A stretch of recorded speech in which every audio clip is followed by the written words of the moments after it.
Hey there everyone. Today, as promised, we'll be doing a short follow-up review for Grima. As I mentioned in my Fallen Heroes unit review, Grima is a 174 BST armored dragon. His overall bulk is underwhelming for the green armor category, but in exchange he has an insane base attack value. He can fit neatly into either armor teams or dragon teams, and can be used to hybridize them together in some kind of mixed setup. Grima can break into the 175 BST scoring bin with an attack super boon as long as he avoids a resistance bane. While attack is Grima's preferred boon, he is fairly IV independent. His stat pool is just so large that the impact of boons and banes is minimal if you aren't concerned with scoring bins. Now, the question I see a lot, and the reason I'm making this video, is the question of what to do with Grima's empty A skill. To answer that question, we need to consider the jobs that Grima can do. Enemy phase Grima is built on killing units with massive retaliation hits. If he fails to secure a one-hit KO, he can use Vengeful Fighter to guarantee a double backed up with a special. This playstyle works just fine, so long as he isn't forced to take a hit from a Dragon Slayer or Armor Slayer. It's also the budget pick. Vengeful Fighter is an incredible skill, and he has it naturally. On the other hand, if you're willing to throw resources at Grima, he can play the role of mixed phase bruiser. By replacing Vengeful Fighter with Bold Fighter and giving him the Quick Riposte seal, you enable guaranteed doubles on both phases, which, given Grima's attack, will almost always be lethal. To really make this build come together, you want to add in a breath skill for Grima's A slot, either Steady Breath or Warding Breath, for help on the enemy phase. Your final build will look something kind of like this. This setup is, in my opinion, Grima's optimal build. The mixed phase Bold Fighter set just does everything, and it does it well.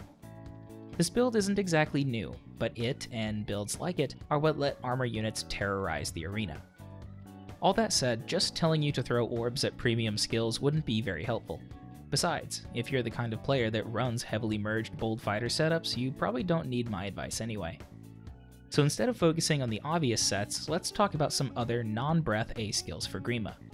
This list isn't exhaustive, but I feel like these skills all suit him well.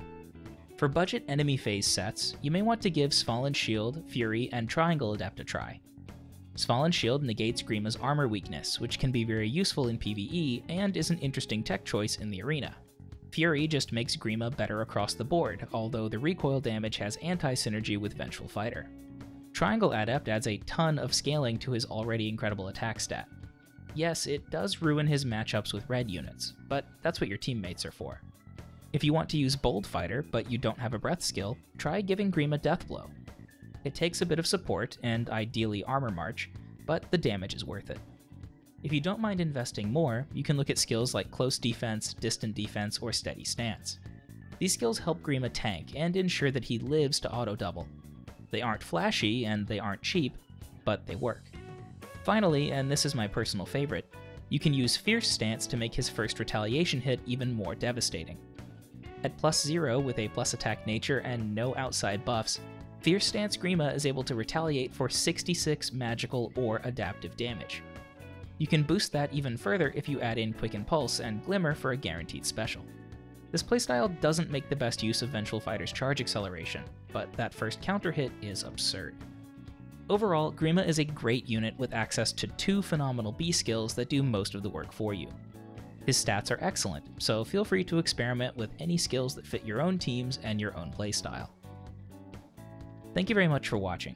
If you enjoyed the video, please consider leaving a like or subscribing. You can find me on Twitter at DireThunderYT, so feel free to send me cool stuff or just drop by to say hello. As always, I hope to see you next time. Take care.